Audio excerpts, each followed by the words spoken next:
Hi, welcome to Cinemascene on WGWG 88.3 FM and also WGWG.org. I'm Noel T. Manning II. We talk movies every single week right here on Cinemascene. I've got a special guest. Ryan Amon is our guest today, and he is the composer for the new film called Elysium with Matt Damon and Jodie Foster. And man, I really appreciate you taking the time to talk about your career and about Elysium. Thanks, Ryan. No, you're welcome. Thank you for having me. Absolutely, man. Well, let's dive in before we talk about your background and how you got to this point. Man, I'm really excited about Elysium. When I first saw the trailers for this, I said, wow, okay, this is a movie I am definitely going to check out. I like the concept of it. I loved the director's previous film that was also a sci-fi film. Really, really drawn to that. District 9, what a great, great film that was, and what a unique film. And this one kind of has a lot of that same kind of vibe to it. You got multiple classes, you got social anxiety going on, and these battles, and it's all taking place in a sci-fi element. And I really loved that concept, and I'd love to hear how you got involved in this project.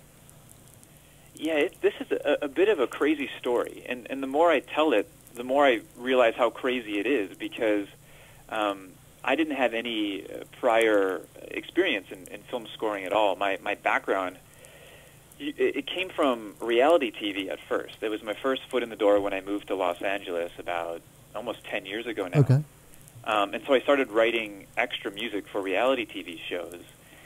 And that wasn't really what I wanted to do. I always wanted to do film, so I kind of looked for other avenues and maybe ways that I could kind of expand a little bit. And the next step for me ended up being trailer music, which with today's technology is something we can even do from our own home studios. Wow.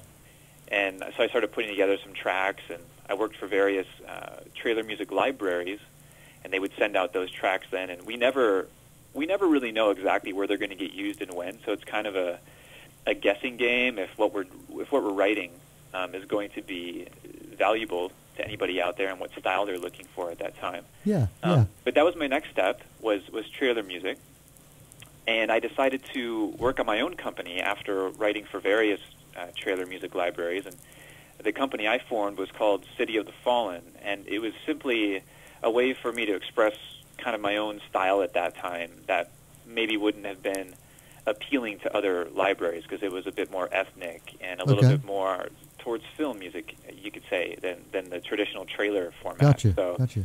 That's kind of how I got started. And Elysium, I was living in Bolivia at the time, where my wife is originally from, and a lot of my in-laws still live there. And so we were living down there for a few years, and I had moved my whole studio from the U.S. down to Bolivia at the time. And just out of the blue, I got an email one day with a YouTube link in the video and a simple sentence saying, "Is this you?" And I'm like, what a strange email. And so I had to look up who it was from. Right.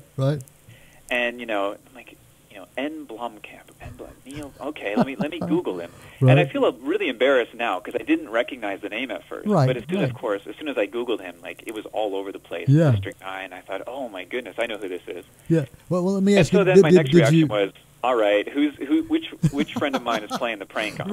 Right. That would be my first reaction. Which one of my buddies is thinking this is a fun joke? Right. But just in case, I decided to respond, of course, and I said, yeah, that's my link.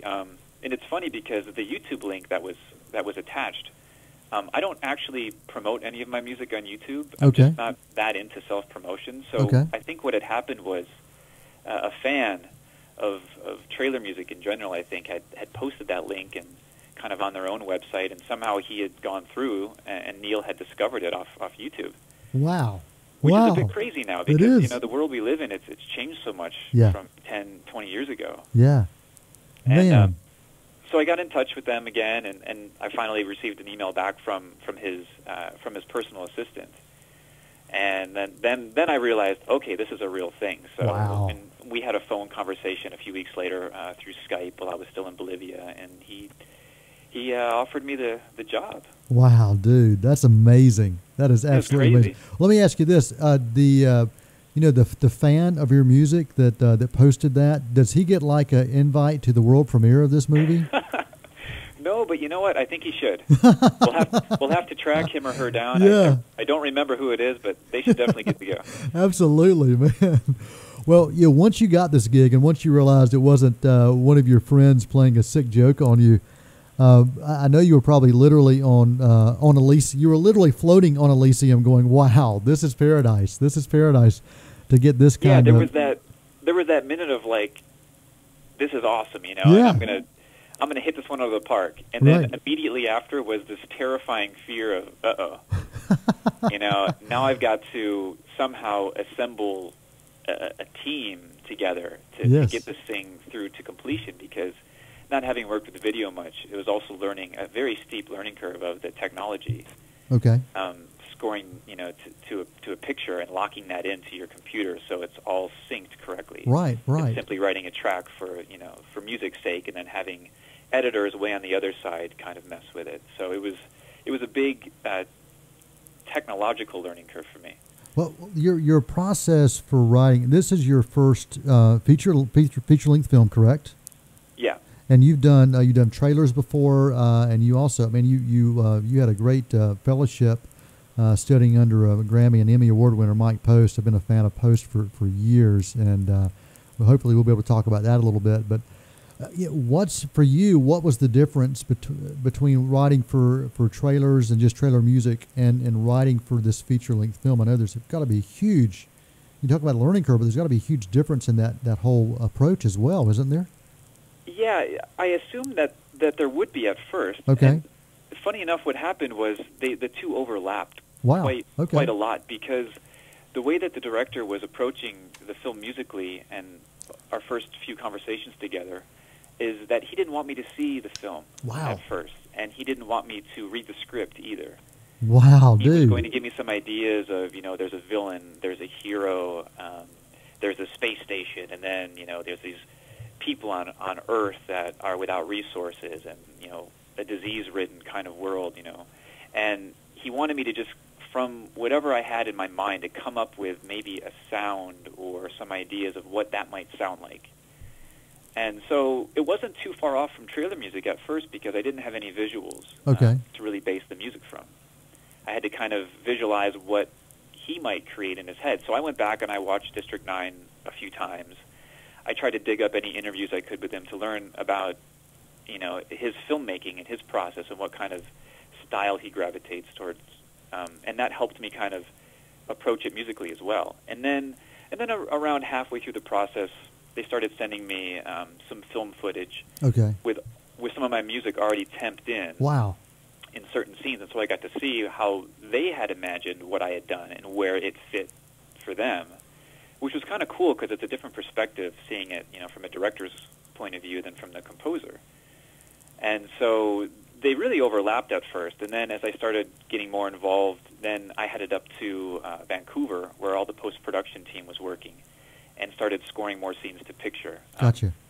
But they were editing it constantly, all the way up to the last minute. So even when I would work on a scene, it would sometimes change the next day, and I'd be back to the drawing board, fixing things. So. Wow! So this was really a hybrid way of composing.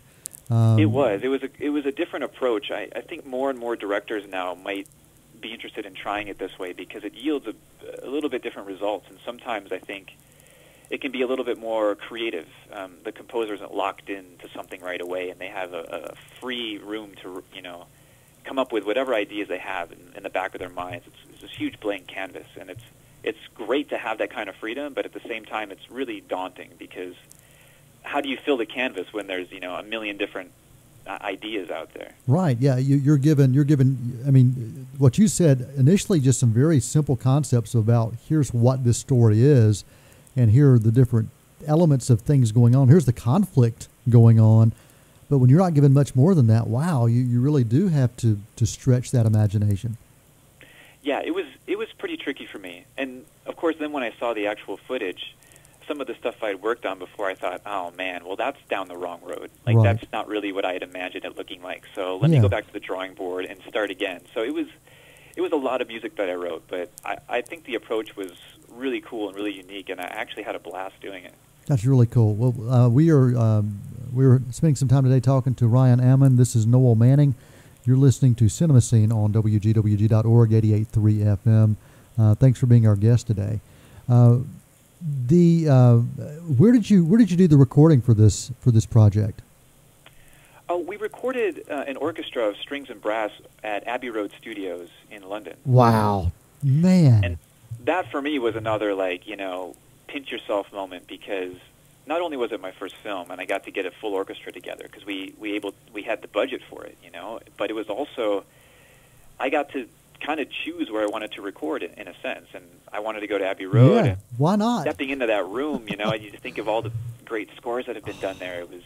It still has that smell, it smells like earth. I can't really describe it, but it was pretty incredible. I'm sorry, go ahead. I'm so humbled by it, Yeah, does it smell like John Williams? It does. Yeah. It smells like his sweat. Oh, man. It seeped into the floor. Wow. Yeah, I mean, it was really cool to be in there. I mean, I don't know. It's still kind of surreal. I don't even remember it happening, kind of like it was a dream. But well, now, have you worked with an orchestra before with your own music?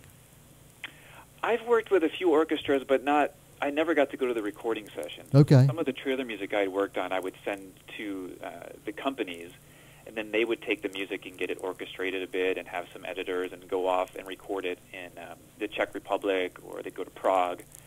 And so I never got to really sit in on a session that they did. So this was the first time I got to actually be behind the glass and even walk out and talk with the players and get to interact a bit. Yeah. What was that like for you? I'm going to back up a little bit, but what was that like for you the very first time that you had something you wrote, whether it was a trailer or whatever, composed with an orchestra, and for you to hear it that first time with that full sound and with somebody else doing it? What was that like for you? Yeah, it's a really, really surreal feeling. Technology has gotten so great nowadays that we can pull up a lot of great orchestra sample sounds in our computers and do a mock-up that sounds, and some people it's an art in itself. It's right. a very difficult craft to get it sounding real.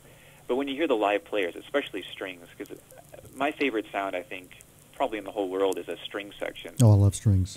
Playing something romantic or something pastoral, mm-hmm. and to get to hear that kind of emotion that comes from the players. I mean, there's really no other way to describe it but just awe-inspiring. And so when I got to hear that, especially at Abbey Road in that room sounds incredible. Man, I don't know. I was trying not to cry, but it kind of makes you tear up a little bit. Like, wow, it's something you want to do for so long, and here you are sitting there seeing it happen before you. It's pretty emotional. Yeah, and for it to be the first feature film to be able to do that and to be able to do it in that kind of environment, man, now your expectations have got to be pretty high for, okay, what's going to top this, right? I know. I kept telling people I got spoiled. I said, man, well, with the next one, we don't have the budget for it, or maybe we're going to a different place, and it's like I got so spoiled with the first one. How do you top that? Wow, wow, that's pretty awesome, Ryan. Man, this is incredible. I appreciate you again taking time to spend with us today here on Cinemascene. Well, let's talk a little bit more about Elysium, and then we'll dive into a little bit of your background and your history and how you got into the whole process to begin with. What kind of sound did you bring to Elysium from a musical standpoint? What can audiences expect? Well, this was the trickiest part for me because that canvas was so big and it was so blank for first ideas. I was constantly second-guessing myself, like, should I go the big orchestral route, which is a lot of fun, and we all love to listen to that kind of music, and it's great if they make a concert piece out of it, and you want to go sit, and it's something you can bring up a lot of images in your mind.